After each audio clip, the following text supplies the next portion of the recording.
सोचिए, सिर्फ 6 महीने यानी 180 दिन। क्या इतने कम वक्त में किसी की जिंदगी पूरी तरह से बिल्कुल बदल सकती है? डैरन कॉक्स का जवाब है हाँ, बिल्कुल। उनकी किताब transform your life in 6 months इसी का एक पूरा रोड मैप है। ये कोई सालों साल चलने वाली चीज नहीं है, बल्कि 180 दिनों में छोटे छोटे मगर दमदार कदमों से बड़े बदलाव लाने की कहानी है। तो ये सवाल सिर्फ सुनने के लिए नहीं है, नहीं, ये सवाल खुद के अंदर झांकने के लिए है। अगर जिंदगी को पूरी तरह बदलने का मौका मिले तो हम क्या बदलेंगे? यही सवाल है जो उस बड़े बदलाव की पहली सीढ़ी बनता है। और इसका जो गणित है ना, वो बहुत सीधा सा है। हर दिन सिर्फ 0.8% बेहतर होना है। आप सुनने में लगता है कि अरे 0.8% से क्या ही होगा, है ना? लेकिन ये उस जादू की तरह है जहां एक छोटा सा बीज धीरे धीरे एक विशाल पेड़ बन जाता है। शुरू में कुछ हफ्तों तक शायद कोई फर्क ही नहीं दिखे, पर देखते ही देखते ये छोटे छोटे सुधार मिलकर एक बहुत बड़ा बदलाव लाते हैं। यही है छोटे इंप्रूवमेंट्स की असली ताकत, जो 6 महीने में हमें 180% से भी ज्यादा बदल सकती है। तो ठीक है, बदलाव तो करना है, पर शुरुआत कहाँ से होगी? पहला और सबसे जरूरी कदम है अपनी सोच, अपने माइंडसेट को बदलना। क्योंकि देखिए, कोई भी बाहरी बदलाव तब तक नहीं टिकता जब तक वो अंदर से, हमारी सोच से शुरू ना हो। हर बड़े सफर के पीछे एक बहुत मजबूत क्यों होता है, एक ऐसा कारण जो दिमाग से नहीं बल्कि दिल से जुड़ा हो। सोचकर देखिए, अगर किसी को बस यूं ही एक पहाड़ चढ़ने को कह दिया जाए तो हो सकता है वो थक कर लौट आए। लेकिन अगर उसी पहाड़ की चोटी पर कोई अपना मदद के लिए पुकार रहा हो तो क्या कोई रुकेगा? कभी नहीं। यही है हमारे क्यों की ताकत। ये हमारा ईंधन है, हमारी हिम्मत है, जो तब भी साथ देता है जब लगता है कि बस अब और नहीं हो पाएगा। और इस सफर में सबसे बड़ी रुकावट क्या है? वो है विक्टिम मेंटालिटी। अरे मेरे पास तो टाइम ही नहीं है, मेरी तो किस्मत ही खराब है। ये बातें हमें जकड़ लेती हैं। मैं एक ऐसे इंसान को जानता था जो हमेशा यही कहता था कि उसके पास एक्सरसाइज का वक्त ही नहीं है। फिर एक दिन डॉक्टर ने उसे सेहत को लेकर एक बड़ी चेतावनी दी। और जानते हैं क्या हुआ? अचानक उसके पास वक्त आ गया। उसने वक्त निकाला, उसने हालात को कोसना बंद करके जिम्मेदारी ली और अपनी जिंदगी बदल दी। बस यही है ओनरशिप मेंटालिटी। और इसी बात को डैरन कॉक्स ने बस एक लाइन में समेट दिया है: बहाने बनाना बंद करो, जिम्मेदारी लेना शुरू करो। ये लाइन सुनने में जितनी सिंपल है, उतनी ही पावरफुल है। तो सवाल ये उठता है कि बहाना क्या है, किस चीज का इंतजार हो रहा है? अब वक्त आ गया है अपनी जिंदगी की ड्राइविंग सीट पर वापस बैठने का।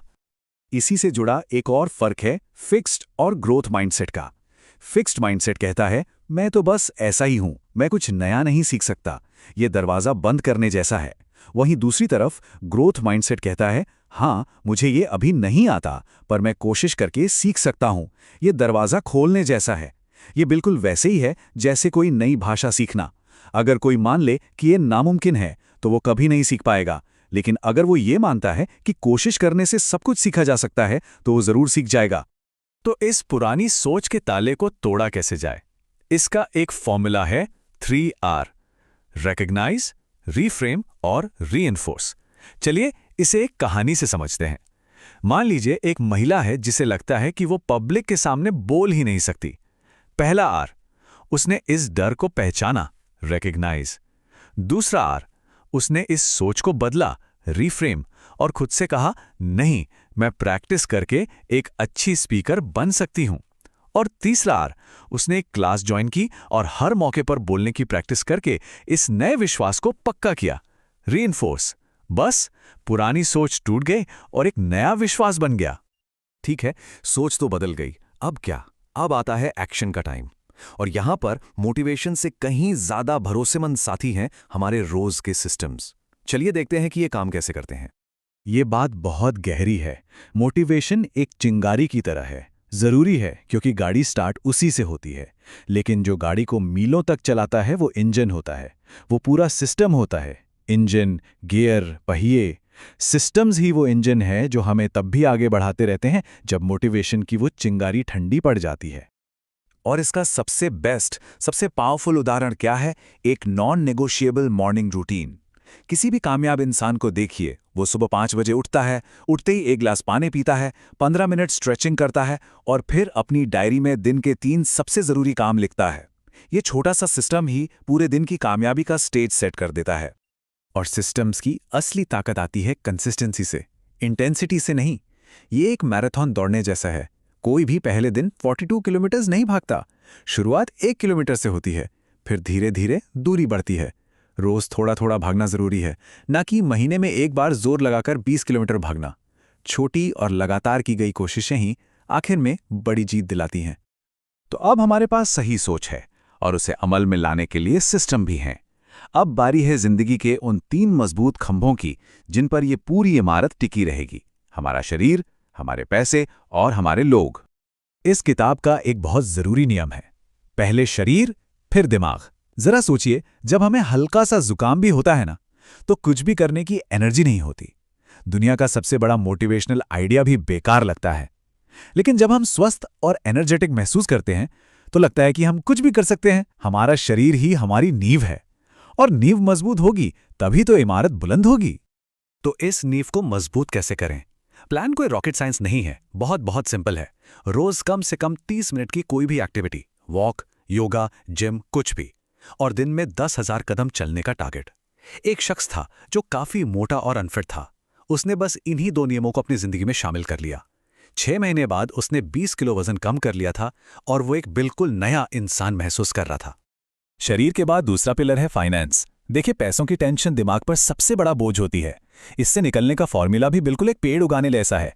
पहले आप बीज बोते हैं, यानी सेव करते हैं, फिर आप उसे पानी और धूप देते हैं, यानी अर्न करते हैं, और फिर आप उसे बढ़ते हुए देखते हैं, यानी ग्रो करते हैं। Save, earn and grow. इसे 6 महीनों में कैसे किया जाए? चलिए एक कपल का उदाहरण लेते हैं। मान लीजिए वो कर्ज में डूबे हुए हैं। पहले 2 महीने उन्होंने अपने हर एक खर्च को ट्रैक किया। अगले 2 महीने उन्होंने फालतू खर्चों पर कैंची चलाई और साइड में इनकम का एक और जरिया बनाया। और आखिरी 2 महीनों में उन्होंने छोटी छोटी रकम से इन्वेस्ट करना शुरू किया। 1 साल के अंदर वो कर्ज से बाहर थे। ये एक प्रैक्टिकल रोड मैप है। और आखिरी और शायद सबसे जरूरी पिलर, हमारा सोशल सर्कल। कहते हैं ना, हम उन 5 लोगों का एवरेज बन जाते हैं जिनके साथ हम सबसे ज्यादा वक्त बिताते हैं। और ये बात 100% सच है। अगर हमारे आसपास ऐसे लोग हैं जो हमेशा शिकायत करते हैं, तो हम भी वैसे ही बन जाएंगे। इसलिए अपने सर्कल को बहुत ध्यान से चुनना जरूरी है। उन लोगों के साथ रहिए जो आपको ऊपर उठाते हैं, नीचे नहीं खींचते। और आखिर में एक बहुत जरूरी बात याद रखिए, ये सफर सिर्फ मंजिल तक पहुंचने के बारे में नहीं है। डैरेन कॉक्स कहते हैं कि जिंदगी का असली मकसद एक मीनिंगफुल, एक यादगार सफर बनाना है। मंजिल जरूरी है, पर असली मजा और असली सीख तो रास्ते में ही मिलती है। तो घूम फिरकर हम वापस उसी पहले सवाल पर आते हैं। आज से 6 महीने बाद हम कहाँ होंगे? देखिए, 6 महीने तो वैसे भी गुजर ही जाएंगे, चाहे हम कुछ करें या ना करें। तो सवाल यह है कि हम इन 6 महीनों का इस्तेमाल कैसे करेंगे? क्या हम वही इंसान रहेंगे जो आज है, या फिर हम वो इंसान बनेंगे जो हम हमेशा से बनना चाहते थे? चॉइस हमारी है।